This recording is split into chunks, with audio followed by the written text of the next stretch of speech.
कहानी की शुरुआत एक बहुत ही ठंडी जगह अलास्का से होती है। दुनिया भर में गर्मी बेहद तेजी से बढ़ने की वजह से अलास्का के अंदर भी बर्फ धीरे धीरे पिघलने लगी। बर्फ की चादर धीरे धीरे पतली होती गई और एक दिन उसके नीचे से एक बहुत पुराना जीव बाहर आया। व्यर्न, एक बर्फीला ड्रैगन। बर्फ पिघलकर बने हुए एक तालाब में एक मछुआरा मछली को साफ कर रहा था। मछली की हड्डियां निकालते वक्त उसकी उंगली कट गई। उसने चोट साफ करने के लिए पानी में हाथ डाला, लेकिन जैसे ही खून की एक बूंद पानी में गिरी, ड्रैगन जाग गया। वो 10,000 साल से वहां पर कैद था, बहुत भूखा। उसने तुरंत मछुआरे पर हमला कर दिया। उस बेचारे ने भागने की बहुत कोशिश की, पर ड्रैगन ने उसे घेर लिया और पूरी तरह निकल गया। इस दुर्घटना वाली जगह के पास ही एक छोटा सा शहर मौजूद है जिसका नाम है बीवर मिल्स, जहां सब कुछ अभी तो बिल्कुल आम चल रहा था। अलास्का में दिन और रातें कुछ ज्यादा ही लंबी होती हैं। बाहर से आए लोगों को बहुत दिक्कत होती है यहाँ पर। उन्हीं में से एक है जेक, जो पहले ट्रक चलाता था, लेकिन अपने भाई के एक्सीडेंट में मरने के बाद उसने कारपेंटर का काम शुरू कर दिया। जेक इस वक्त एक छोटे से रेस्टोरेंट में कुछ मरम्मत का काम कर रहा था। उसी रेस्टोरेंट में काम करने वाली एक लड़की क्लेयर उसे बड़े ध्यान से देख रही थी। जेक काफी देर से काम कर रहा था, तो क्लेयर ने सोचा कि इसे कॉफी दे देती हूँ। पर तभी डेविड, जो कि शहर का एक जाना माना डॉक्टर है, बीच में आ गया। उसने वो कॉफी ले ली और क्लेयर से पूछा कि क्या तुम मेरे साथ कहीं घूमने चलोगी। क्लेयर ने लगभग 10वीं बार मना कर दिया। डेविड हर बार की तरह थोड़ा नाराज सा होकर वहाँ से चला गया। बाद में क्लेयर ने जेक से माफी मांगी। वो कॉफी मैं तुम्हारे लिए लेकर आई थी, पर चलो वो तो गई, अगर खाना खाना है तो आ जाओ। जेक को भी भूख लगी थी तो वो मान गया। डाइनर के अंदर उसकी मुलाकात एडना नाम की एक बूढ़ी औरत से हुई। वो हमेशा 2 लोगों के लिए ब्रेकफास्ट ऑर्डर करती थी, अपने और अपने पति के लिए। ये दरअसल उसी मछुआरे की पत्नी है जिसे ड्रैगन ने हाल ही में मार दिया था। एडना उसकी मौत के गम से अब तक निकल नहीं पाई। क्लेयर ने देखा कि जेक भी कुछ ऐसे ही दुख से गुजर रहा है। उसने उसे तसल्ली दी और कहा कि तुम्हारा भाई जिस भी दुनिया में होगा वो खुश ही होगा। जेक अपने भाई के बारे में बात करने को तैयार नहीं था। उसने कॉफी पी और घर चला गया। दूसरी ओर एक रिटायर्ड कर्नल जब अपने कुत्ते को खाना दे रहा था, तभी आसमान से एक बड़े से हिरण का सर उसके गार्डन में आ गिरा। ये बात जल्द ही न्यूज में आने लगी। उस इलाके में एक ही रेडियो चलता था, तो उसकी रिपोर्टर ने ये खबर फैलाई। सबको लगा कि कुछ शरारती बच्चों ने मजाक किया होगा, पर असल में ये आने वाले खतरे की निशानी है। जेक ने इस खबर के ऊपर कुछ खास ध्यान नहीं दिया और अपने वैन वाले घर में वापस गया। थोड़ी देर बाद डॉक्टर डेविड उसके घर आया। उसने जेक का हाथ देखा और बोला कि वो उसकी चोट का इलाज करेगा। इलाज तो सिर्फ एक बहाना था। डेविड बस ये पता लगाना चाहता था कि जेक कहीं क्लेयर को पसंद तो नहीं करता। जेक ने मना कर दिया और कहा कि जैसे ही मेरे भाई के एक्सीडेंट का इंश्योरेंस का पैसा मुझे मिल जाएगा, मैं यहाँ से चला जाऊंगा। मैं कोई हमेशा बसने नहीं आया यहाँ पर। डॉक्टर खुश हो गया और कहने लगा कि पैसे देने की जरूरत नहीं है, तुम तो मेहमान हो हमारे, कोई और दिक्कत तो बता दियो। रास्ते में डेविड जंगल के पास अपनी गाड़ी रोककर बाथरूम गया। तभी उसने ऊपर से जोर की आवाज सुनी। जब उसने देखा तो सामने वही बर्फ का ड्रैगन था। ड्रैगन गाड़ी के करीब बढ़ा और अचानक डॉक्टर के ऊपर हमला कर दिया। डेविड जंगल में भाग गया और कुछ देर तक छुपा रहा। जब लगा कि ड्रैगन चला गया तो वो वापस अपनी गाड़ी के पास आया, पर जैसे ही वो गाड़ी को शुरू करने लगा, ड्रैगन फिर से वहां आ गया और डेविड को मार डाला।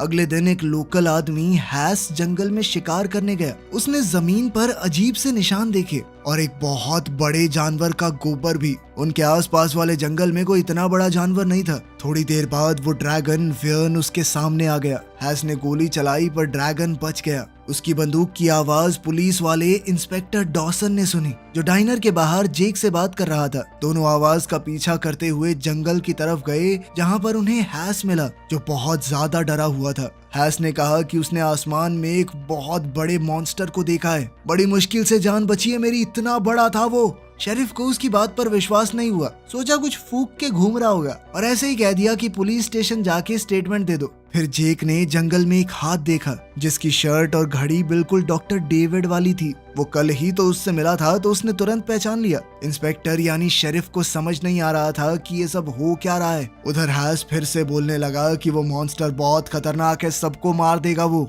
वैसे तो उनके पास ड्रैगन के होने का कुछ खास सबूत नहीं था, लेकिन डेविड के कटे हुए हाथ को नजरअंदाज तो नहीं किया जा सकता। शेरिफ ने अब एक इमरजेंसी मीटिंग बुलाई रेस्टोरेंट के अंदर। मीटिंग में उसने सबको बताया कि एक अनजान जीव शहर के लोगों पर हमला कर रहा है। हैस की बात पर उसे कुछ खास भरोसा नहीं था, लेकिन फिर भी उसने लोगों से कहा कि थोड़ा संभल कर रहो, अपने घर के अंदर रहो जितना रह सकते हो। तभी डेप्यूटी सूजी वहां डॉक्टर का हाथ लेकर आई, जिसे देखकर सब घबरा गए। शेरिफ ने एकदम सख्त होकर कहा कि कोई भी जंगल में अकेला नहीं जाएगा, सब अपना और अपने पेट्स का ध्यान रखो। उनके शहर का एक खास त्योहार जो हर साल मनाया जाता है जल्द ही होने वाला था, तो लोग शेरिफ से पूछने लगे कि उसका क्या करेंगे। इस पर जेक बीच में बोल पड़ा कि तुम लोग पागल हो क्या, एक आदमी का हाथ पड़ा है वहाँ पे, कुछ दिनों बाद मना लेना त्योहार, क्या बड़ी बात है। लेकिन शेरिफ ने कहा कि एक बाहर वाला हमारे तरीके नहीं समझ सकता, फेस्टिवल तो होगा। उसने इसलिए किया ताकि शहर में डर का माहौल ना फैल जाए।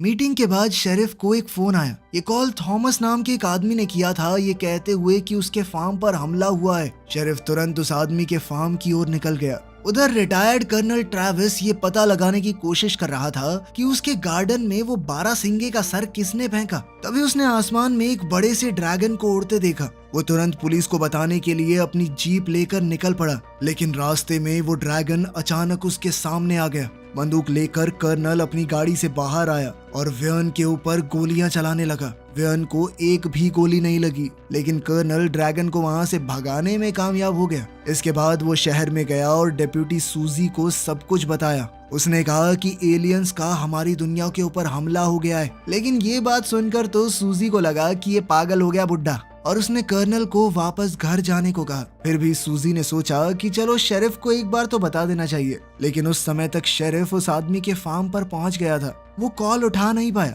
जैसे ही वो घोड़ों के अस्तबल के अंदर गया, उसने थॉमस को आवाज लगाई, जिसके बाद वो अचानक ही खून के तालाब में फिसल गया। वहां पड़े शेरिफ को अचानक थॉमस की लाश दिखाई दी। उसे इतना खून खराबा देखने की आदत नहीं थी। शेरिफ इतना घबरा गया कि बेहोश ही हो गया। तभी कर्नल भागकर हैम्पटन के पास गया, जो रेडियो स्टेशन में काम करती है। उसने हैम्पटन से कहा कि जल्दी से मॉन्स्टर के बारे में इमरजेंसी अनाउंसमेंट कर दो, पर हैम्पटन ने मना कर दिया क्योंकि इस तरह की अनाउंसमेंट वो सरकार की परमिशन के बिना नहीं कर सकती। कर्नल को इस बात पर बहुत गुस्सा आया, पर वो भी क्या करता। इसके बाद वो अपने दोस्त फर्ले के पास पहुंचा, जो कि इस वक्त फेस्टिवल के लिए खाना बना रहा था। लेकिन उसने भी कर्नल की बात पर विश्वास नहीं किया। लेकिन जल्द ही सबको यकीन हो गया जब व्यन खुद शहर में आ गया, वो भी सीधा रेडियो स्टेशन के सामने। ड्रैगन को देखकर हैम्पटन ने तुरंत मदद के लिए रेडियो से मैसेज भेजने की कोशिश की, लेकिन ड्रैगन ने जल्दी से बिजली का पोल ही तोड़ दिया, जिससे पूरा रेडियो सिस्टम बंद हो गया। उधर थॉमस के फार्म पर शेरिफ होश में आया और अपने रेडियो का इस्तेमाल करके सूजी से कहा कि सब लोगों को घर भेज दो। सूजी ने शेरिफ का ऑर्डर मानते हुए मेगाफोन से अनाउंसमेंट कर दी कि सब लोग अपने अपने घरों में चले जाओ। लेकिन उसका नसीब खराब था। अचानक वो बड़ा सा ड्रैगन उसके ऊपर आया और एक ही झटके में सूजी पर हमला कर दिया। उसने अपने बड़े पंजों से उसे फाड़ डाला। अब सभी लोग ड्रैगन को देखकर भागने लगे। शहर में अफरा तफरी मच गई। क्लेयर और जेक रेस्टोरेंट के अंदर चले गए। उन्होंने भी चीखें सुनी और देखा कि ड्रैगन उनके पास आ रहा है। उसने अपने बड़े और खतरनाक दांतों से डाइनर का दरवाजा तोड़ दिया और अंदर घुसने की कोशिश की। लोग टेबल के पीछे छुप गए। कुछ देर बाद ड्रैगन ने हमला करना बंद कर दिया और ऊपर उड़ गया। अब वो शहर में दूसरे लोगों को पकड़कर खाने लगा। थोड़ी देर बाद हैम्पटन और फर्ले भी डाइनर में आ गए और सबको बताया कि वो खतरनाक क्रीचर लोगों को एक के बाद एक खाता जा रहा है। सबको ये जीव बहुत अजीब सा लग रहा था। तब क्लेयर ने कहा कि शायद ये एक ड्रैगन है, पुरानी कहानियों जैसा। इस पर हैम्पटन ने उसे पागल कहा, पर हैस ने कहा कि हर एक देश में ऐसी रहस्यमयी ड्रैगन्स की कहानियां होती हैं। उसने बताया कि पुरानी कहानियों में ऐसे ही एक ड्रैगन का नाम है, जिसका नाम था व्यन, जिसका जन्म नर्क में हुआ था। वो बहुत भूखा है। कहानी के मुताबिक शुरुआत में ये ड्रैगन सिर्फ बुरे लोगों को खाता था, लेकिन बाद में इसकी भूख इतनी बढ़ गई कि इसने सबको खाना शुरू कर दिया। जब उसने देवताओं के राजा ओडिन पर हमला किया तो ओडिन ने उसे बर्फ के एक पहाड़ में कैद कर दिया। अब जब दुनिया भर में बर्फ पिघल रही है तो शायद व्यन भी आजाद हो गया हो। क्लेयर ने हैस से पूछा कि तुम्हें ये कहानी कैसे पता? तो उसने कहा कि मेरा परिवार नॉर्वे से यहाँ आया था और ये कहानियाँ उन्हीं के देश की हैं। जब वो अपने पिता के साथ बचपन में मछली पकड़ने जाता था तो उसके पिता कहते थे कि जैसे जैसे बर्फ पिघल रही है एक ड्रैगन जैसी दहाड़ सी आती है। उन्हें तो पूरा यकीन था कि वो व्यन ही है जो एक दिन बाहर आएगा और दुनिया को तबाह करके मानेगा। तभी जेक ने पूछा कि क्या तुम्हारे पिता ने तुम्हें बताया कि इस ड्रैगन को कैसे मारा जा सकता है? एस ने कहा कि देख, मारने का तो नहीं पता, लेकिन नॉर्वे के पुराने लोग इंसानों की बलि देते थे उसे शांत करने के लिए। आज के दिन ऐसा करना इम्पॉसिबल है, तो ये आइडिया सबने नकार दिया। फिर जेक ने फैसला किया कि वो शेरिफ को ढूंढने जाएगा और मदद बुलाएगा। इस पर क्लेयर बोली कि मैं भी साथ चलूंगी। दोनों रोड पर निकल पड़े और ऊपर देखा कि ड्रैगन उड़ता हुआ जंगल के एक हिस्से में उतर गया। खतरे के बावजूद जेक ने कहा कि वो पास जाकर देखेगा कि ये ड्रैगन कहाँ छुपा है। उसी वक्त दूसरी रोड पर कर्नल भी ड्रैगन को ढूंढ रहा था। उसने देखा कि एक ट्रेलर रास्ते में खड़ा था। गाड़ी खाली लग रही थी पर अंदर और बाहर खून के निशान थे, मानो यहाँ कोई लड़ाई हुई हो। जब उसने और गाड़ियों को देखा तो सारी टूटी फूटी थी और लोग वहाँ से गायब थे। डाइनर के अंदर हैम्पटन फिर से रेडियो चलाने की कोशिश कर रही थी, लेकिन सिस्टम अब पूरी तरह बंद था। थोड़ी देर बाद शेरिफ शहर में वापस आया, लेकिन हर जगह बर्बादी थी और सूजी के मेगाफोन के पास खून का बड़ा सा तालाब बना हुआ था। उसने तुरंत मदद बुलाने की कोशिश की, लेकिन तभी उसकी नजर पड़ी कि ड्रैगन उसकी तरफ ही उड़ता हुआ आ रहा है। फर्ले ने उसे देखा और चिल्लाया कि जल्दी से डाइनर में छुप जाओ। पर जैसे ही शेरिफ अंदर जाने लगा, ड्रैगन ने उस पर हमला कर दिया और उसे पकड़कर ले गया। तब तक जेक जंगल में पहुंच चुका था, जहां उसने ड्रैगन को उतरते देखा। उसने क्लेयर को एक पिस्टल दी और कहा कि गाड़ी में ही रुको, मैं देखता हूँ। जब वो आगे गया, उसने देखा कि वहाँ तो ड्रैगन का बड़ा सा घोंसला बना हुआ है, जो कि उसने आसपास से सामान तोड़ फोड़ के बनाया था। उधर क्लेयर गाड़ी में जेक का इंतजार कर रही थी। तभी उसने देखा कि ड्रैगन उसकी तरफ आ रहा है। उसने छुपने की कोशिश की, पर ड्रैगन ने कार का दरवाजा तोड़ दिया और उसे खाने लगा। क्लेयर ने हिम्मत दिखाई और अपनी पिस्टल से उस पर गोलियां चला दी। जेक ने गोली की आवाज सुनी और दौड़ कर आया, पर जब वो पहुंचा तो गाड़ी खाली थी और ड्रैगन गायब। खुशी की बात ये थी कि उसे क्लेयर जंगल के बीच में नजर आ गई। वो बड़ी मुश्किल से ड्रैगन से बच पाई थी। कुछ ही सेकंड बाद कर्नल वहां आया। वो भी बंदूक की आवाज सुनकर आया था। उसने बताया कि रास्ते पर गाड़ियां बिखरी हुई हैं। उसका मानना था कि ड्रैगन चाहता है कि लोग यहाँ से बाहर ना जाएं, ताकि उसके पास खाने की कमी ना हो। ड्रैगन को रोकने का अब सिर्फ एक ही तरीका है, उसे मारना। लेकिन कर्नल को ये भी पता था कि वो अकेला ये नहीं कर सकता। तीनों तुरंत शहर वापस चले गए। जेक ने कम्युनिकेटर की मदद से हैम्पटन से बात की और शेरिफ से मदद बुलाने को कहा, लेकिन तभी हैम्पटन ने बताया कि शेरिफ को तो ड्रैगन ने मार दिया है। जेक अब दूसरा प्लान सोचने लगा। कुछ देर बाद वो तीनों डाइनर वापस पहुंचे और सबको ड्रैगन के घोंसले की लोकेशन बताई, लेकिन उनके पास ज्यादा हथियार भी नहीं थे। उन्हें मदद के लिए किसी से तो बात करनी पड़ेगी, लेकिन फोन भी तो काम नहीं कर रहा। तो हैम्पटन को याद आया कि मेरे स्टूडियो में एक रेडियो है, लेकिन एंटीना ज्यादा ताकतवर चाहिए होगा। उन्होंने हिसाब लगाया कि पास के एक स्टोर में एंटीना होगा। दोनों जल्दी से वहां गए ताकि एंटीना लेकर रेडियो से कनेक्ट कर सकें। रास्ते में उन्होंने शेरिफ की गाड़ी देखी और अंदर से हथियार और गोलियां लेकर कर्नल को दे दी, ताकि वो बाकी बचे हुए लोगों में उन्हें बांट दे। फिर वो दोनों स्टोर में गए। जेक ने छत पर चढ़कर एंटीना के 4 स्क्रूज निकाले। जब वो एक एक करके सारे पेंच खोल रहा था तो ड्रैगन फिर से आ गया। सिर्फ एक ही पेंच बचा था तो हैम्पटन ने जेक की मदद करने के लिए पिस्टल निकालकर ड्रैगन पर गोलियां चलाई, जिससे जेक को एंटीना निकालने का और वक्त मिल गया। दोनों जल्द से जल्द डाइनर वापस आ गए। वो बड़ी मुश्किल से ड्रैगन से बच पाए थे। जैसे ही वो डाइनर में गए, हैम्पटन ने एंटीना लगाया और रेडियो से कनेक्ट कर दिया। जेक ने रेडियो की फ्रीक्वेंसी को सेट करके वहाँ की सिक्योरिटी एजेंसी से बात की, लेकिन सिग्नल इतनी दूर जाने के लिए कमजोर था और एजेंट बस बार बार पूछे जा रहा था कि क्या हो रहा है। जेक ने सोचा कि लोग वैसे भी ड्रैगन के सच को नहीं मानेंगे, इसीलिए उसने शेरिफ बन के बात की और कहा कि एक बहुत बड़ी गैस एक्सप्लोजन हुई है यहाँ पर और बहुत सारे लोगों से बातचीत नहीं हो पा रही। हमें मदद की बहुत जरूरत है, जल्दी भेजो।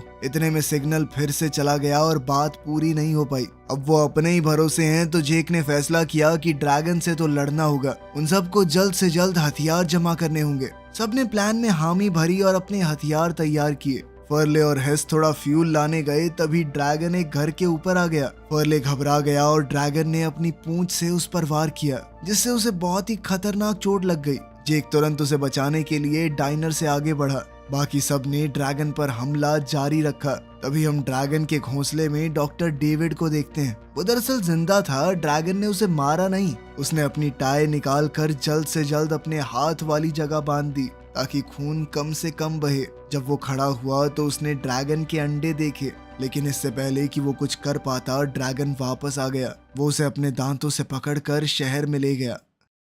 उधर ड्रैगन के जाने के बाद से क्लेयर और जेक ने कॉफी पी और थोड़ा आराम किया। वो बातचीत कर ही रहे थे कि तभी हेस ने कहा कि वियर्न वापस आ चुका है। सबने बाहर देखा तो ड्रैगन ने डेविड को जमीन पर छोड़ दिया, मानो वो चाहता हो कि वो लोग उसे लेने बाहर आए। जेक जानता था कि ये ड्रैगन उन्हें फंसाने के लिए ये सब कर रहा है, लेकिन फिर भी वो डेविड को यूं मरने के लिए नहीं छोड़ सकता था। वो उसे बचाने के लिए गया। जब ड्रैगन ने उस पर हमला किया तो जेक ने अपनी पिस्टल चलाई। हेस और कर्नल ने भी कई गोलियां चलाई, लेकिन ड्रैगन तेजी से आगे बढ़ रहा था। फर्ले ने घायल होने के बावजूद भी दौड़कर ड्रैगन का ध्यान भटकाया और ये प्लान काम कर गया। जेक ने डेविड को कैफे तक सुरक्षित पहुंचा दिया, लेकिन ड्रैगन अब फर्ले को पकड़कर अपने घोंसले में ले गया। बाकी सबको अपने एक और साथी के बिछड़ जाने पर दुख हुआ। थोड़ी देर बाद रेडियो पर अथॉरिटीज का मैसेज आया। एक रेस्क्यू हेलीकॉप्टर को भेजा गया था, पर जैसे ही हेलीकॉप्टर शहर के पास आया, ड्रैगन वापस आ गया और उसने हेलीकॉप्टर पर हमला करके पायलट को मार दिया और हेलीकॉप्टर भी तोड़ फोड़ डाला। एक बार फिर से शहर के लोग अकेले हो गए थे। क्लेयर ने अपने दोस्तों को बुलाया क्योंकि डेविड बहुत ज्यादा घायल था। अपनी आखिरी सांसें लेते हुए डेविड ने जरूरी बात कही, उस घोंसले के अंदर 3 अंडे। उसकी हालत बहुत खराब हो रही थी। जेक ने सबसे कहा कि हम जंगल जाएंगे और ड्रैगन और उसके अंडों को भी खत्म करेंगे, वरना एक बार उसके बच्चे पैदा हो गए तो फिर उन्हें रोकना मुश्किल हो जाएगा। जेक ने एडना से कहा कि आप यहीं रुक जाइए और बाकी सब जंगल के लिए निकल गए। एक लंबे सफर के बाद वो जंगल में पहुंच गए और उन्हें एक पावर जनरेटर मिला जो कि एक खतरनाक इलेक्ट्रिक करंट पैदा कर सकता है। ड्रैगन और अंडों को मारने के लिए शायद ये काफी होगा। हैम्पटन ने कुछ जुगाड़ करके जनरेटर को दोबारा से कनेक्ट किया। सब तैयार थे और जेक क्रैंक को खींचने ही वाला था कि तभी ड्रैगन दोबारा से लैंड हुआ और उसने उन लोगों पर अपनी तेज धार वाली पूंछ से वार किया। जेक, कर्नल और क्लेयर ने ड्रैगन पर खूब गोलियां चलाई और उधर हैम्पटन जनरेटर एक्टिवेट करने की कोशिश कर रही थी, लेकिन वो जाल नाकामयाब रहा और ड्रैगन निकल गया। सबने तब हैस की लाश देखी और कर्नल अपने दोस्त को देखकर पागल हो गया। वो अब अंडों पर धड़ाधड़ गोली चलाने लगा। जेक ने उसे रोका और कहा कि अंडे अभी भी ड्रैगन को यहाँ खींचने के लिए चारे का काम कर सकते हैं। सब रास्ते पर आगे बढ़े और बीच में और गाड़ियां देखी। एक बड़ा कार्गो ट्रक भी वहां रुका हुआ था। जेक को आइडिया आया कि ट्रक को इस्तेमाल करके ड्रैगन को जाल में फंसाया जा सकता है। उसने फैसला किया कि वो अकेला ये सब करेगा ताकि बाकी सब लोग सुरक्षित रहें, खास करके क्लेयर, क्योंकि अब उसके मन में क्लेयर के लिए भावनाएं जागने लगी थी। जेक ने अंडे ट्रक में लोड किए और फुल स्पीड से ट्रक को आगे बढ़ाने लगा। वो ड्रैगन का ध्यान खींचने के लिए रास्ते में हॉर्न बजाता जा रहा था। कुछ किलोमीटर बाद ड्रैगन जाल में फंस गया और ट्रक पर हमला करने लगा। जेक ने ट्रक को अचानक से ब्रेक लगाए, जिसके बाद काफी स्पीड से आता हुआ ड्रैगन उसके पिछले हिस्से से टकरा गया। फिर जेक दोबारा से ट्रक को भगाने लगा। ड्रैगन को चोट तो लगी थी पर ज्यादा नहीं। वो फिर से उसके पीछे आया और इस बार तो विंडशील्ड के सामने बैठ गया। जेक ने हार नहीं मानी तो रास्ते में एक बड़ा सा पहाड़ आया। फुल स्पीड पर ट्रक को दौड़ाकर जेक ऐन मौके पर ट्रक से कूद गया और वो ट्रक पहाड़ से नीचे गिर पड़ा। ड्रैगन और अंडों के साथ ही नीचे गिरते ही उस ट्रक में जबरदस्त धमाका हुआ, जिसमें ड्रैगन और अंडे दोनों ही खत्म हो गए। इस तरह वियर्न नाम का वो खतरनाक आइस ड्रैगन खत्म हो गया। शहर के बीचों बीच सभी बचे हुए लोग, खास करके क्लेयर, जेक के वापस आने का इंतजार कर रहे थे। थोड़ी देर बाद जब जेक वापस आया तो उसने सबको बताया कि खतरा टल चुका है और उसने फैसला किया कि वो इस शहर में क्लेयर के साथ कुछ और समय रुकेगा। वीडियो पसंद आई तो लाइक कर देना, चैनल को सब्सक्राइब कर लेना। मिलते हैं अगली वीडियो में।